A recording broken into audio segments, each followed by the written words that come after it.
출애굽 사건을 기념하는 유대인들의 절기인 유월절은 해마다 봄에 찾아옵니다.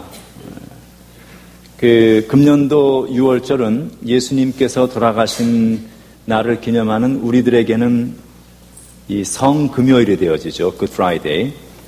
그 성금요일인 4월 3일 일몰, 선셋부터 시작해서 일주일 동안 계속됩니다.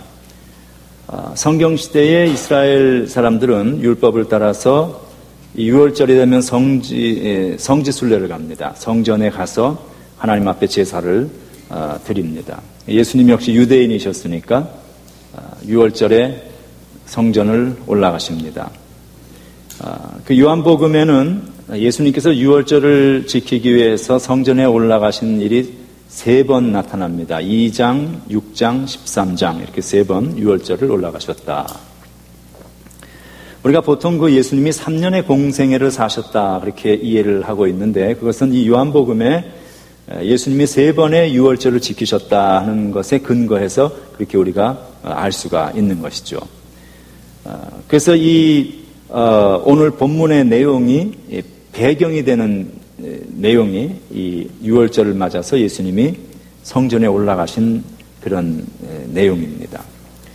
자, 6월절 절기를 지키기 위해서는 유대인들이 전국 각지에서 또 이스라엘 전국 각지뿐만 아니라 외국에 나가 살고 있던 모든 사람들이 6월절 절기가 되면 다 성지순례를 옵니다. 짐승을 가지고 와서 그것을 잡아서 하나님 앞에 제사를 드립니다. 그 당시는 지금처럼 차가 없으니까 도보로 걸어서 예루살렘까지 갑니다. 그러면 몇 날, 며칠, 몇 주 이렇게 걸리는 것이죠. 근데 이제 집에서 좋은 짐승, 가장 좋은 짐승 흠없는 것으로 드려야 하기 때문에 그것을 선택을 해서 끌고 가는데 그거 짐승을 이고 갈 수도 없고 그 당시에 자가용이 없으니까 다 걸어서 가니까 사람이 걷는데 짐승도 같이 걸어야 되지 않겠어요? 공평하게. 둘이 같이 걸어서 몇 주를 걸려서 그 이스라엘이 다 사막입니다. 산을 넘고 들판 건너서 그리고 성전에 막상 도착을 하면 출발했을 때는 아주 흠없고 좋은 양이었는데 거기 도착을 해보면 사람이나 양이나 몰골이 말이 아닌 거예요. 그러니 이것을 흠없는 양을 드려야 하는 그 규정에 맞지 않는 상태로 변해버립니다. 자, 그러니 이 흠없는 제물로 제사를 드리려면 그 성전 부근에서 파는 그 제사 제물들, 살아있는 양들을 사는 수밖에는 방법이 없습니다. 그런데 그것을 또 구입하려면 그 다음에 환전을 해야 합니다. 왜냐하면 지역마다 사용하는 돈의 화폐 단위가 다르고 그 당시에는 로마, 또 그리스, 또 유대에서 사용하는 화폐들이 막 혼용이 되고 있었습니다. 성경에 보면 한 10개 정도의 화폐 단위가 나타납니다. 또 외국에서 온 사람들 다 돈을 바꿔야 합니다. 그리고 성전에 가면 성전세를 내야 하는데 성전세는 또 화폐 가치가 약간 다르기 때문에 다 환전을 해야 합니다. 자, 그러니 재물을 사려고 해도 환전해야 되고 성전세를 내려고 해도 환전을 해야 되는 그런 상황이 되는 것이죠. 자, 그러니 오늘 본문에 나오는 이 성전 안에서 소와 양과 비둘기 파는 사람들이 있었고 그 다음에 돈 바꿔주는 사람들이 있었다 하는 것은 그런 역사적인 배경을 가진 내용입니다.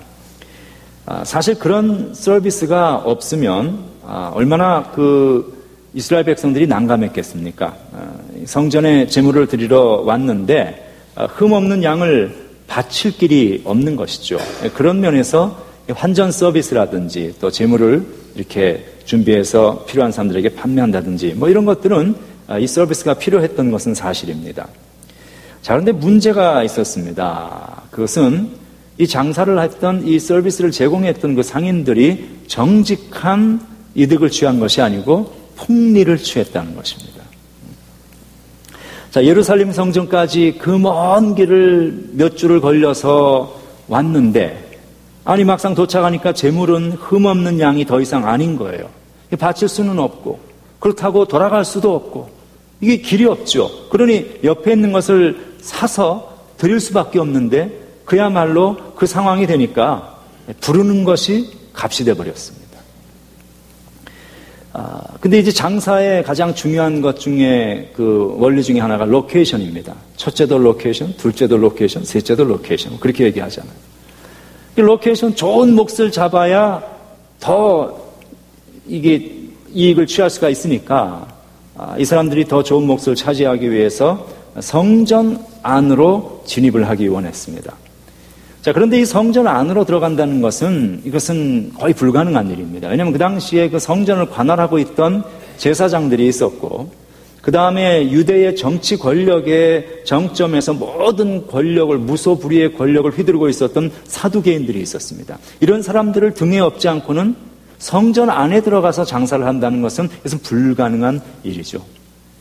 자, 어떻게 됐겠습니까? 당연히 뒷거래가 이루어지기 시작했습니다. 제사장들에게 자릿세로 거액의 뇌물을 주고 상납을 하고 성전 안에 좋은 자리들을 이 사람들이 잡은 거예요. 자, 거액의 돈이 상납되어서 빠져나갔으니 그 다음에 그 돈을 또 메꿔야 할 것 아니겠습니까? 그 돈을 어디서 취했겠습니까? 폭리를 취한 것이죠. 그러니 그 상황 속에서 고통받고 어려움을 당하는 것은 하나님 앞에 예배를 드리고 제사 드리기 위해서 왔던 이스라엘 모든 백성들이 고통을 받게 되었습니다. 그러니 이들은 울며 겨자 먹기로 어쩔 수 없이 그 재물을 사야 했고 폭리를 취하는 환전을에도 불구하고 그 환전을 했어야 하는 그런 상황이 되었죠. 자, 좋은 자리를 잡은 상인들은 대목을 보았고, 그리고 그들에게 뒷돈을 주고 은밀한 거래를 했던 제사장들은 그런 부당한 비리를 통해서 이익을, 은밀히 돈을 챙겼습니다. 마치 한국의 정경유착이 문제가 되는 것처럼 종교와 경제가 유착이 됐습니다. 그 상황 속에서 고통받는 것은 백성들 뿐이었죠. 오늘 이 본문에 보면 예수님께서 대단히 노하신 것을 볼 수 있죠. 막 상을 뒤집어 엎고, 우리가 보통 뒤집어 엎는 일은 잘 안 하잖아요. 아무리 화가 나도.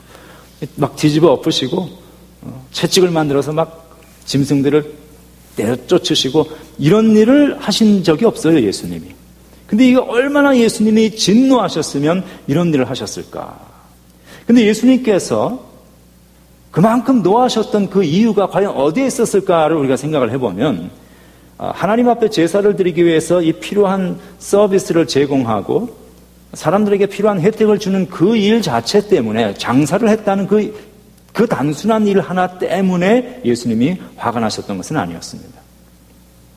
그 문제는 어디 있는가 하면은 종교라는 그 시스템, 가장 신성하고 가장 거룩해야 하는 그 시스템을 이용하여서 정당하지 않은 자기들의 이익을 취한 그 불신앙적인 행동이 제사장과 상인들의 결탁하에서 버젓이 묵인되고 용인되면서 진행되고 있는 그 사실에 예수님께서 진노를 하셨습니다.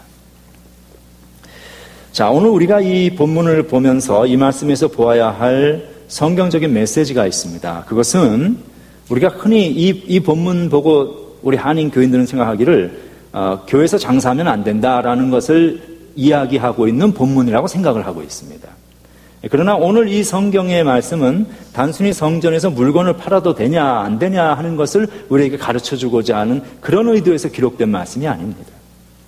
그래서 한국교회에서는 종종 이 말씀을 잘못 해석을 해서 교회에서 예를 들어서 선교를 위한 펀드레이징을 한다든지 바자를 한다든지 그러면 아니 교회에서 장사를 한다라고 그렇게 쉽게 이야기를 하는 그런 경우가 있습니다. 그러나 그것은 오늘 성경이 말하고 있는 이 본문의 역사적인 배경을 바르게 알지 못하고 또 이 메시지가 주고자 하는 핵심의 그 핵심 메시지를 보지 못한 해석상의 오류입니다. 핵심을 벗어난 성경 해석, 문자적으로 그냥 성경을 단순하게 읽었기 때문에 나오는 그런 생각이죠. 오늘 이 본문의 말씀은 이 surface에, 표면에 떠있는 단순한 문자적인 그 내용보다 더 깊은 루트를 우리가 찾아 들어갈 수 있어야 합니다. 예수님께서 진정으로 하시고자 하는 메시지의 핵심이 무엇이고 그 의도가 무엇인가 하는 것을 우리가 찾아 들어가는 작업이 필요하다는 것이죠. 자, 오늘 예수님께서 이 진노하신 이유는 성전에, 하나님의 성전에서 성전다운 모습이 아니라 그 반대의 현상이 일어나고 있다는 사실에 대하여서 진노를 하셨습니다. 성전에서는 성전에서 있어서는 안 되는 그런 일이 일어나고 있었습니다. 가장 아름답고 가장 거룩해야 할 그곳에서 가장 추하고 가장 더럽고 가장 이기적인 그러한 일들이 일어나고 있었던 것이죠. 인간의 역사를 가만히 생각해 보면 거의 한 가지로 모든 일들이 정리가 됩니다. 개인적인 자신의 이익을 위하여서 개인이 또는 소수의 결탁한 사람들이 시스템을 만듭니다. 그리고 그 시스템을 통해서 자신들의 권력과 자신들의 기득권과 자신들의 경제적인 이득을 취합니다. 그리고 그 시스템에 의해서 희생되어지는 힘없고 배우지 못하고 그것을 활용할 줄 모르는 백성들은 그 시스템에 의해서 여전히 고통을 받으며 살아가는 것이 이게 인간 역사의 하나의 공식이죠. 배운 사람들이 그리고 머리가 좋은 사람들이 능력이 있는 사람들이 이런 시스템을 자기의 유익을 위해서만 사용할 것이 아니라 이것이 온 사람이 함께 혜택과 행복을 누릴 수 있는 그런 시스템으로 만들어 가야 하는데 그렇지 않다는 거예요. 그 좋은 머리와 그 능력과 실력을 가지고 자기 유익을만을 위해서 시스템을 교묘하게 만들어 갑니다. 우리가 그것을 institutional evil이라고 얘기하죠. 제도적이고 구조적인 악이 존재합니다. 우리가 잘 알고 있는 북한 같은 케이스잖아요. 겉으로 내어놓는 명분은 얼마나 번지르르하고 좋습니까? 그렇지만 백성들은 고통받잖아요. 소수의 사람들은 혜택을 받고 모든 것을 누리고 있는 이것이 사람 사는 세상이 아닌 것이죠. 오늘 성전에 예수님이 들어가서 성전을 청결하게 하신 일의 의미를 우리는 조금 더 깊이 생각을 해봐야 합니다. 예수님이 단순히 교회에 오셔서 교회 여기저기 늘어져 있는 지저분한 것들 청소하시고 치는 그런 사건이 아닙니다. 이것은 훨씬 깊고 훨씬 본질적인 신학적인 의미가 이 안에는 들어가 있는 사건이죠. 자, 성전에는 있어야 할 것이 있어야 하고 없어야 할 것은 없어야 합니다. 하나님 만드신 모든 창조의 피조의 원리와 질서가 그렇죠. 하나님께서 세상 만물을 창조하실 때 하늘을 만드시고 땅을 만드시고 이 바다를 만드시고 아름다운 모든 것들을 다 있어야 할 것에 모든 것을 넣어 놓으셨어요. So everything in its own place where it is supposed to be, then there's a shalom. 모든 것이 자기의 있어야 할 자리에 있으면 평화가 있죠. 우리 몸에도 심장은 가슴에 있고 뇌는 머리에 있고 이래야 이게 뒤바뀌면 큰일 나는 거잖아요. 자동차도 모든 부품과 하나하나의 파트가 있어야 할 제자리에 있으면은 the car is in peace. 모든 것이 제대로 가는 것이죠. 근데 이게 엉망진창 제자리를 떠나면 피스가 없습니다. 거기는 케이오스, 혼돈밖에 없습니다. 근데 하나님께서 만들어 놓으신 이 세계는 원래 하나님께서 모든 것이 있어야 할 자리에 제자리에 모든 것이 있는 그런 질서로 평화의 삶으로 만들어 놓으셨어요. 하나님은 하나님의 자리에, 인간은 인간의 자리에, 인간의 자리라는 것은 인간이 하나님을 예배하며 경배하며 하나님을 사랑하고 하나님을 사랑하기에 이웃을 사랑하는 것, 이게 인간이 있어야 할 그 자리에 있는 모습이죠. 거기는 평화가 있는 것입니다.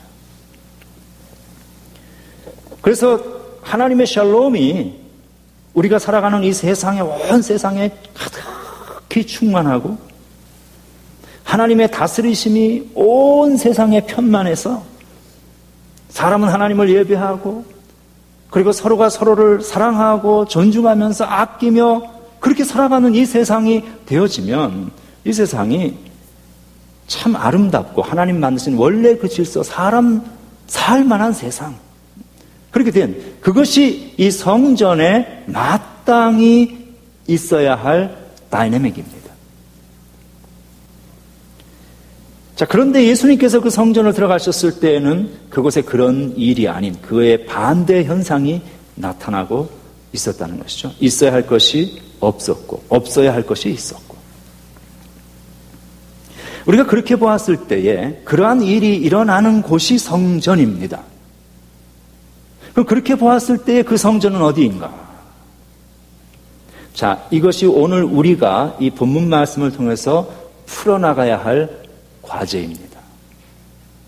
그리고 이 답을 우리가 찾게 되면 바로 주님께서 오늘 이 본문의 말씀을 통해서 우리에게 전달하시고자 하는 핵심적인 메시지의 키를 가지게 됩니다. 조금 더 나아가서 이야기하면 예수님께서 십자가에 죽으시고 부활하셨죠. 3일 만에. 십자가에 죽으심으로 우리의 죄를 사하시고 3일 만에 부활하심으로 우리에게 영원한 생명의 길을 열어주신 그 사건 그 자체로 소중한데 그것이 다가 목적이 아닙니다. 주님께서 십자가에 죽으시고 부활하신 그 사건은 그보다 더 궁극적인 중요한 하나의 어떤 그 목적을 가진 액션이었습니다. 바로 그것은 바로 주님의 그 십자가와 부활의 사건을 통해서 온 세상이 하나님의 나라가 이루어지는 이 성전이 성전다운 곳으로 바뀌어지도록 하기 위한 데에 그 의미가 있습니다. 자, 그렇다면 어디가 성전이냐? 무엇이 성전이냐라는 이런 문제를 우리가 한번 생각을 해야 할 필요가 있습니다. 그때에 있어서 우리가 먼저 하나 염두에 둘 것이 있습니다. 그것은 예수님께서 진정으로 중요시 여기셨던 그 성전, 템플, sanctuary, 이것은 물리적으로 지어진 예루살렘에 있던 그 건물이 아니었습니다. 예수님은 단 한 번도 예루살렘에 있는 그 건물 자체에 큰 비중을 둔 그것을 중요시 여긴 그것을 성전으로, 물론 그 성전은 성전이었죠. 그러나 그것이 예수님께서 추구하셨던 가장 소중한 성전의 본질이 전혀 아니었습니다. 예수님께서 성전에 들어가셔서 이 성전을 청결하게 하셨고 또 상인들을 쫓아내신 것은 사실이지만 그것은 단순히 여기서는 장사하면 안 된다라는 그런 단편적인 차원에서의 메시지가 아닙니다. 생각해 보세요. 그거 장사하는 일 하나 가지고 예수님께서 예수님의 그 일생 전체를 봤을 때 이것처럼 예수님이 과격한 행동을 하시고 그렇게 눈에 띄는 행동을 하신 일이 없습니다. 그럼 예수님은 혹시 자본주의가 싫어서 공산주의를 좋아하시는 분인가? 자본주의 시스템에 대한 엔타이 캐피탈리스트이기 때문에 이렇게 하셨는가? 이거 아니라는 것이죠.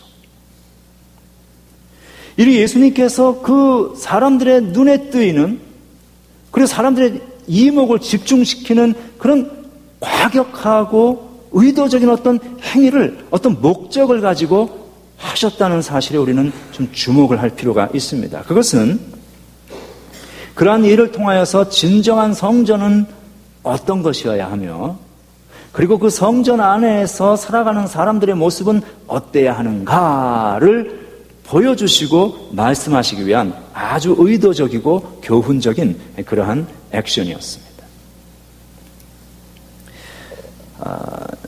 역사를 통해서 보면은 이 예루살렘에 지어진 성전이 한 3가지 정도가 있습니다. 그래서 첫 번째 성전은 우리가 잘 아시다시피 솔로몬에 의해서 지어진 성전이죠. 이것은 바벨론에 의해서 성전이 완전히 회파되고 무너지게 됩니다. 그리고 두 번째 성전은 바벨론의 포로로 잡혀갔던 사람들 중에 느헤미야라는 사람이 돌아오면서 이 성전을 다시 짓기 시작하죠. 제2성전입니다. 그 성전은 아주 작고 소박하게 그렇게 지었습니다. 그래서 사람들이 그 성전의 모습을 보고 참 슬퍼하고, 왜냐하면 그 전에 있었던 솔로몬의 성전의 그 위용에 비해서 봤을 때 포로에서 막 돌아와서 가진 것도 없이 자그마하게 지어놓은 그 성전이 참 초라해 보였습니다. 그 성전들이 다 회파되고 예수님 시대에 와서 또 하나의 제3의 성전이 지어진데 그것이 헤롯 성전이라고 불리우는 오늘 본문의 배경이 되고 있는 그 성전입니다. 약 예수님 오시기 주전 19년경서부터 시작이 되어서 46년에 걸쳐서 이 성전을 완공했는데, 이 헤롯이라는 사람은 유대인이 아니에요. 유대인들의 환심을 얻기 위해서 이 성전 공사를 시작을 했고 아주 화려한 그런 성전을 아주 그렇게 이 사람이 지었습니다. 이 성전이 아주 얼마나 위용이 있고 멋이 있었는지 마태복음 24장을 보면은 제자들이 이게 다 시골에 살던 사람들 아니에요? 성전에 이렇게 예수님과 함께 예루살렘에 와서 그 성전의 모습을 보면서 경탄을 하고 있는 모습. 그러면서 예수님에게도 예수님 저 성전의 위용을 한번 보십시오. 얼마나 멋있습니까? 뭐 이렇게 말은 하진 않지만 그런 얘기예요. 그 성전의 모습과 성전 자체는 유대인들에게 있어서 아주 자신들의 그 프라이드의 중심에 서 있는 상징이었습니다. 그런데 그 제자들의 그 말에 대한 예수님의 반응은 아주 시큰둥하십니다. 그럼 뭐라고 말씀하시는 겁니까? 너희들이 저 성전을 보느냐? 저 너희들이 보는 화려한 돌들이 돌 위에 돌 하나도 남지 않고 모두 무너질 것이라고 주님 그렇게 말씀을 하시죠. 그게 성전이 남아나지가 않는다는 것이죠. 그 주님의 말씀 그대로 AD 70년에 로마에 의해서 예루살렘 성전은 완전히 회파되어 버리고 맙니다. 만약에 그 건물로 지어진 물질적인 건물이라는 성전이 참으로 중요한 영적 의미를 가지고 있는 본질적 의미라면 하나님께서 그걸 그렇게 하게 놔두셨겠어요? 그렇지 않죠. 결국은 그 성전이 다 무너지고 난 이후에 다시는 성전을 복구하지를 못합니다. 제3의 성전이 무너졌고 지금 남아있는 것은 우리가 이스라엘 여러분들 그 가보신 분들은 알겠지만 그 서쪽 벽 하나만 남아있습니다. 다 모든 것이 무너지고 저 화면의 가운데 보시는 저것이 서쪽 벽입니다. 그 좌측에 보이는 황금의 돔은 이슬람 사원입니다. 저기에 이 서쪽 벽, 우리가 통곡의 벽, Wailing Wall이라고 부르는 그곳에 사람들이 모여서 기도를 하는 거예요. 그런데 사람들이 그 벽의 반대쪽을 들어가지를 못하고 저쪽에 모여서 이 벽의 이쪽에만 모여가지고 기도를 계속 하고 있습니다. 아니, 이 성전이 그 the other side of this wall이 저쪽이 뒤쪽으로 보이는 그 벽이 있는 그 반대편은 그 성전이 있었던 그곳이니까 그곳에 들어가면 얼마나 좋겠어요. 근데 거길 사람들이 가지 않고 이 통곡의 벽 앞에서만 이렇게 기도를 하는 이유는 그 벽의 반대편 쪽은 성전이 있었던 자리이고 그것은 지성소가 있었던 곳입니다. 그런데 그것이 다 무너지고 회파된 이후에 그 지성소의 정확한 위치를 지금 유대인들이 알지를 못합니다. 근데 그 지성소는 대제사장이 아니면 들어갈 수가 없습니다. 율법에 의하면. 그러니까 이들이 함부로 그 성전 이 서쪽 지금 저 벽, 통곡의 벽, the other side를 함부로 들어갔다가 지성소를 밟게 되면 율법을 크게 범하는 일이 되기 때문에 유대인들은 그쪽을 들어가지 않고 이쪽 사이드에서만 울면서 기도를 한다 해서 그것을 우리가 통곡의 벽이다 그렇게 부르고 있는 것이죠. 자, 예수님께서 이 성전을 들어가셔서 이 성전에 있어서는 안 되는 그 일들에 대해서 진노하시고 환전상의 상을 다 뒤집어 엎고 짐승들을 쫓아내신 그 일은 보통 일이 아닙니다. 우리는 여러분 이렇게 그냥 앉아가지고 성경을 이렇게 읽으니까 이게 큰 일이 아닌 것 같은데 한번 여러분이 그 역사의 그 현장에 그날 있었다고 한번 생각을 해보십시오. 사람들은 그런 일들이 잘못된 일이라는 것을 다 알고 있습니다. 제사장이 힘 있는 사람들이 상인들과 결탁해가지고 뒷돈 받고 상인들에게 자리세 내주고 거기서 다 프리미엄을 받고 거기 자리를 잡게 하고 상인들은 말도 안 되는 폭리를 취하지만 제사장들은 모른 척하고 눈 감고 있는 그래서 자기들이 감당하기 힘든 그런 짐을 져야 하는 그런 일들이 불합리하고 부조리하고 모순되고 잘못되고 부정직한 그런 일들이 돌아가고 있지만 어느 누구도 거기에 대해서 감히 손을 들고 그들에게 대항을 할 수가 없습니다. 그들은 권력자들이었어요. 사두개인들이나 제사장들은 종교를 등에 업고 권력을 그 당시에 무소불위의 권력을 휘두르던 사람들입니다. 근데 그러한 그 상황 속에서 그들의 비호를 받고 있는 그 상인들에게 가서 그것을 다 뒤집어 엎고 다 쫓아내버리고 소리를 지르는 그 상황을 여러분 한번 상상을 해보시라고. 그 자리에 과연 그것이 보통 일이었겠는가? 이게 보통 일이 아닙니다. 그러니까 유대의 권력자들이 보고를 받았겠죠. 정법을 통해서. 지금 예수라는 사람에서 소란을 피우고 있습니다. 찾아옵니다. 그리고 예수에게 찾아와가지고 묻습니다.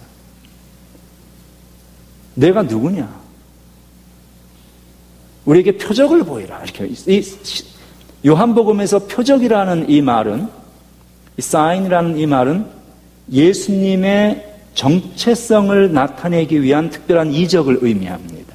단순한 예수님이 심심해서 이적을 행하신 것이 아니고 가나에 가셔서 물로 포도주를 만드신 일이라든지 병자를 고친 일이라, 이게 다 표적이, 그것을 통해서 예수님이 그리스도라는 사실을 드러내고 있는 사건이기 때문에 이것을 사인이다, 표적이다, 이렇게 이야기를 합니다. 그들이 그걸 알기 때문에 이야기했다기보다는 그저 그 단어를 쓴 거예요. 그러니까 참 재미있는 것이죠. 내가 누구인지 우리에게 보여라. 근데 그들의 그 말의 의미는 배우가 누구냐 그런 얘기죠. 누구 백이냐, 누구 끈이냐. 왜냐면 자기들에게 와서 그렇게 할 수 있을 만큼의 담대한 어떤, 누군가는 그 백을 가지고 있고 권세를 가진 사람이어야 그것이 할 수가 있지, 감히 자기들에게 그렇게 덤빌 수 있다는 것은 상상할 수가 없는 일이거든요. 그러니까 우리에게 표적을 보여라. 그랬더니 예수님께서 이렇게 답을 하시죠. 이 성전을 헐라. 내가 사흘 만에 그것을 일으킬 것이다 라고 말씀을 하십니다. 여기서 이 사흘 만에 일으킬 것이다 이런 말씀을 하시니까 유대인들이 그러죠. 아니, 우리가 이 성전을 46년 동안 지었는데 내가 3일 만에 이 성전을 다시 일으킬 수 있겠느냐 라고 그렇게 이야기를 합니다. 거기에 대해서 예수님께서 이 예수님의 사흘 만에 성전을 일으키겠다는 것에 대한 해석을 하시죠. 이게 그 요한복음이 이야기를 합니다. 예수는 성전된 자기의 육체를 가리켜서 말씀하신 것이다, 이렇게 이야기를 합니다. 어쨌든 이 예수님께서 가셔서 이 성전을 정결하게 하신 이 사건은 유대인들로 하여금 예수님에 대해서 주목을 하게 하는 사건이 됩니다. 그리고 그것이 결국은 시작이 되어서 예수님이 십자가에 달리시게 되는, 그러니까 그들이 예수를 살해하는 모의를 시작을 하게 되는 것이죠. 자, 여기서 예수님께서 이 성전을 헐라 내가 사흘 만에 일으킬 것이다 하는 이 말씀 자체가 이미 영적인 해석을 요하는 말씀입니다. 이것은 문자적으로 볼 수 없는 이야기죠. 그죠? 그 46년 지은 그 위용 있는 성전을 헐라는 그런 말씀이 아닌 것이죠.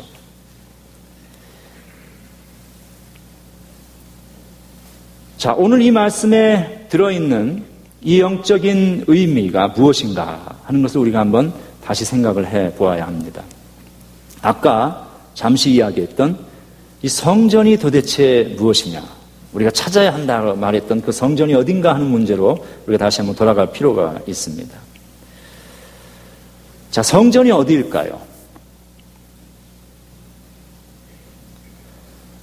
예수님께서 그렇게 하셨듯이 그 성전은 정결해야 합니다. 그 성전은 하나님께서 만드신 원래 아름다운 그 모습이 드러나는 곳이어야 합니다. 그 성전은 더럽고 추한 것이 있어서는 안 되는 그 어떤 곳입니다. 그렇다면 그 성전은 어디일까요? 성경은 세 가지로 이 성전을 우리에게 말하고 있습니다. 첫 번째, 그리스도 자신이 성전입니다. 오늘 본문 말씀처럼 성전된 자기 육체를 가리켜 말씀하셨다. 그리스도의 육체 안에 하나님께서 거하셨죠. 이스라엘 백성이 성전으로 나아가서 그곳에서 하나님을 만나고 예배했듯이 우리는 하나님의 성전 되시는 그리스도에게 나아가서 그를 통하여서 하나님을 만나고 구원의 길을 얻을 수가 있습니다. 자, 그 성전이 무너지면 사흘 만에 일으키겠다라고 말씀하신 것은, 이것은 당연히 예수께서 십자가에 죽으시고 부활하실 사건을 예고하고 있는 말씀입니다. 그래서 오늘 22절이 그렇게 이야기를 합니다. 죽은 자 가운데서 살아나신 후에야 제자들이 이 말씀하신 것을 기억하고 그 말씀을 믿었다. 그 전에 몰랐다는 것이죠. 자, 좀 아까도 제가 얘기했었습니다만 그리스도의 부활은 십자가에 죽으시고 부활하셨으로 말미암아 우리에게 죄사함과 영생의 길을 열어주셨다는 그런 본질적인 의미를 가지고 있습니다. 그러나 그것에서 그치는 것이 아니고 예수님의 부활은 대단히 중요한 의미를 가집니다. 회복이라는, restoration이라는 의미를 가집니다. 부활의 의미. 그리스도의 부활은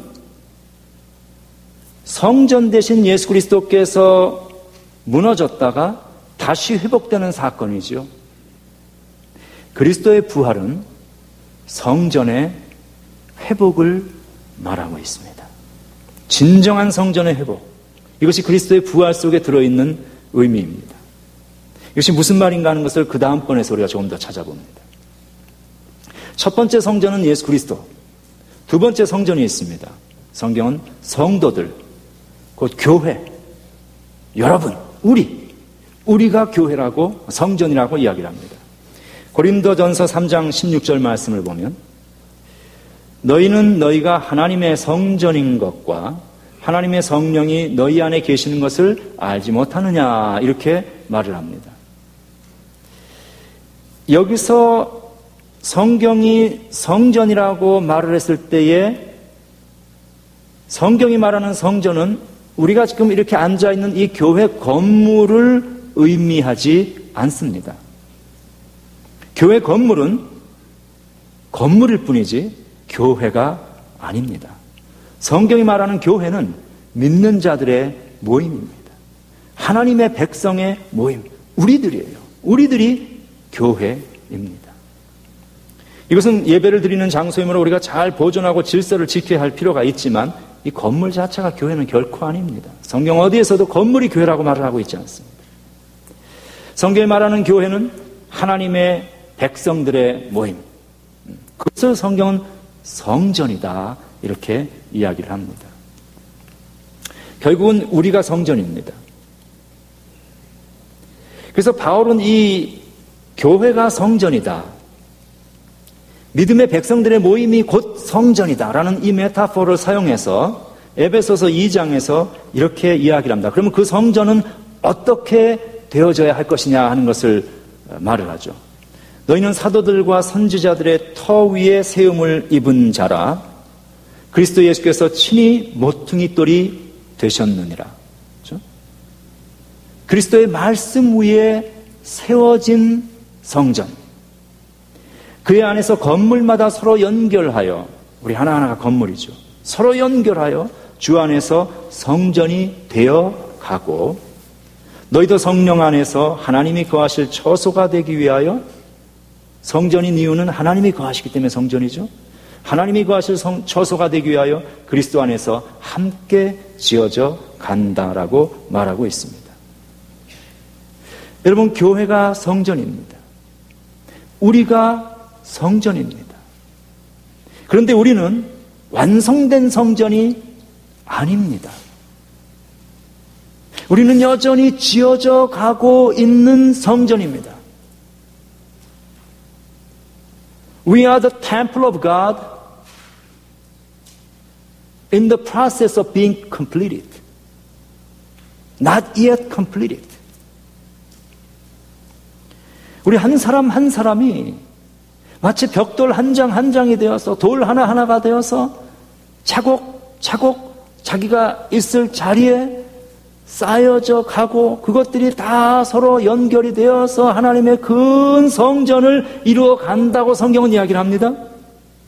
그러면 우리가 함께 세워져 가는 그 과정 속에서 무슨 일이 생기겠어요? 벽돌과 벽돌이 부딪히는 일도 생기고, 깨어지는 일도 생기고, 상하는 일도 생기고, 당연히 그러겠죠. 아픔도 있습니다. 교회에 오면 불편함이 있을 수 있습니다.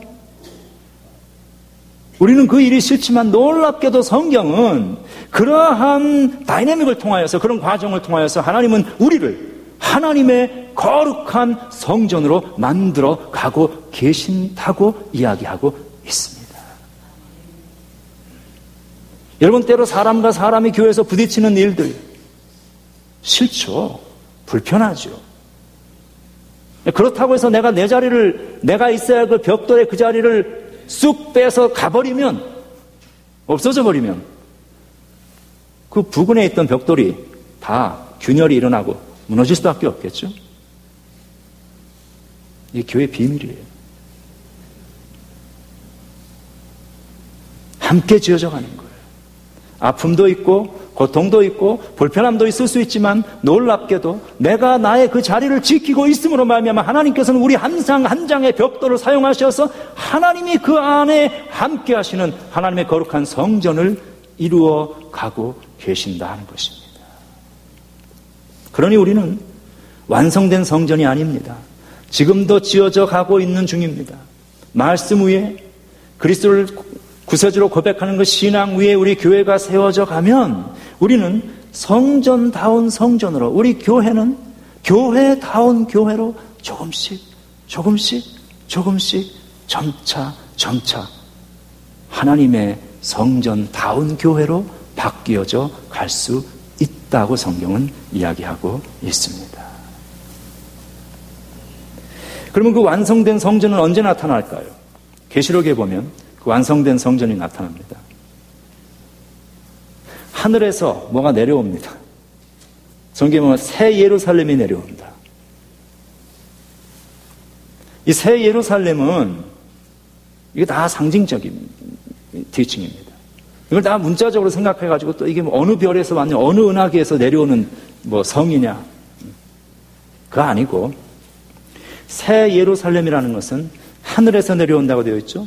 인간이 손으로 짓지 아니한 하나님의 은혜로만 완성되어질 수 있는 성전을 의미합니다. 하나님의 은혜로만 구원의 완성에 이르를 수 있는 성도들의 모임, 교회를 의미합니다. 그리스도의 재림 때에 나타나게 될 완성된 성전, 그때의 회복이 되어집니다.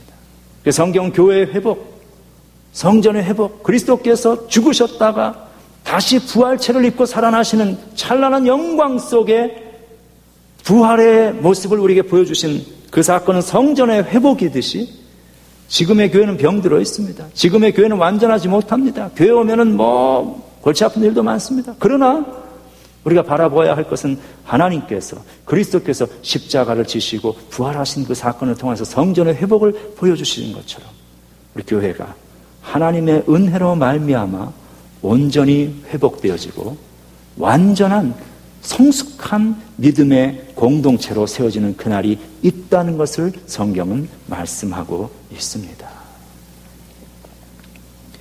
마지막 하나의 성전이 있습니다. 첫 번째는 그리스도, 두 번째는 교회, 성전이라고 했어요. 또 하나의 성전. 자, 성전은 어떤 것입니까? 하나님의 임재와 다스림이 있는 것이라고 그랬습니다. 하나님이 하나님 되시고 그래서 사람들은 하나님을 예배하는 그곳이 성전에서 일어나는 다이내믹이라고 그랬습니다. 하나님을 사랑하기에 사람과 사람이 서로 존중하는 것은 하나님 사랑, 이웃 사랑이 이루어지는 그곳이 하나님의 성전입니다. 어디가 어떠한 우리의 삶의 어떤 부분이 그렇게 되어야 할까요? 이 세상입니다.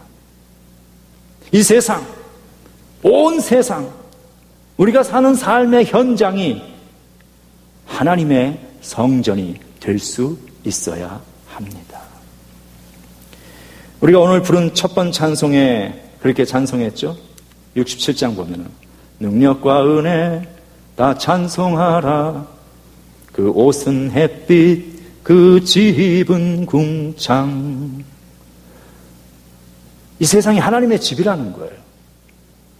저 아름답고 놀라운 일이 가득한 이 땅, 하나님의 신비죠. 다 주의 조화, 그 힘찬 명령에 터 잡히나니. 하나님 말씀. 저 푸른 바다는 옷자락이라.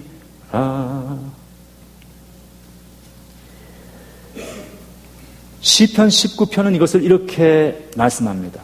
하늘이 하나님의 영광을 선포하고 궁창이 그의 손으로 하신 일을 나타내는다. 온 세상이 하나님의 역사를 드러낸다는 것이죠. 그의 소리가 온 땅에 통하고 그의 말씀이 세상 끝까지 이루도다. 이거 무슨 얘기예요? 하나님의 질서와 하나님의 뜻이 이 세상, 온 세상에 들어 있다는 것이고 그런 세상으로 바뀌어져야 하는 것이 맞다는 것입니다. 하나님의 다스리심, 하나님의 조화와 신비, 하나님의 임재와 역사가 가득한 온 세상, 말씀으로 지음받은 창조의 세계, 그 안에 살고 있는 우리들을 하나님은 찾아오시고 지금도 우리와 함께 하시는 하나님의 임재가 있는 이 세상, 이 공간, 이것이 하나님의 성전이라는 것입니다. 그리고 하나님은 우리가 살아가는 이 땅, 이 세상이 하나님의 성전 되기를 원하고 계십니다. 이 사실은 우리에게 대단히 중요한 메시지를 전하고 있습니다.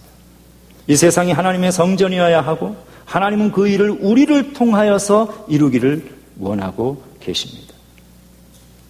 하나님의 백성, 성전이죠. 우리가 자꾸 많아지면, 이 세상에 하나님 믿는 사람이 자꾸 많아지면, 물이 바다를 덮은 것 같이 하나님을 아는 지식이 편만하고 하나님의 공의와 하나님의 다스리심이 온 세상을 뒤덮고 있는 그런 세상이 되어지면 하나님의 나라가 이 땅에 도래하는 것이죠. 그 예배하는 예배자들로 가득 이 세상이 차면 하나님의 나라, 성전이 비로소 이 땅에 이루어지게 되는 것입니다. 그 일을 위하여서 하나님은 우리를 부르셨습니다. 내가 살아가는 삶의 현장이 하나님의 성전이 되도록 해야 할 책임을 우리는 가지고 있는 사람들입니다. 그리스도를 우리가 바라보면서 우리 교회 성전에 훈련받은 모든 성도들이 살아가는 삶의 모든 현장을 통하여서 이 세상에 하나님의 나라가 이루어질 수 있는 그 거룩한 일을 위하여서 주님 앞에 쓰임받는 성도들 되시길 주의 이름으로 축원합니다. 하나님 감사합니다. 성전 자체가 되셔서 이 땅에 오신 우리 주님께서 그 주님을 따르는 모든 믿음의 백성들의 모임, 우리 교회를 성전 삼아주시고 우리들을 지금도 빚어주시고 지금도 새롭게 하셔서 완성된 성전이 되어지는 그날까지 하나님의 은혜로 우리를 붙들어 주심을 감사합니다. 우리가 살아가는 삶의 현장에 우리 한 사람 한 사람이 있어서 이 세상이 있어야 할 것이 있고 없어야 할 것이 없어질 수 있는 하나님의 아름다운 성전으로 변해가는 하나님의 나라가 우리를 통하여 이 땅에 나타나는 축복의 통로들이 모두 되게 하여 주시옵소서. 예수님 이름으로 기도합니다. 아멘.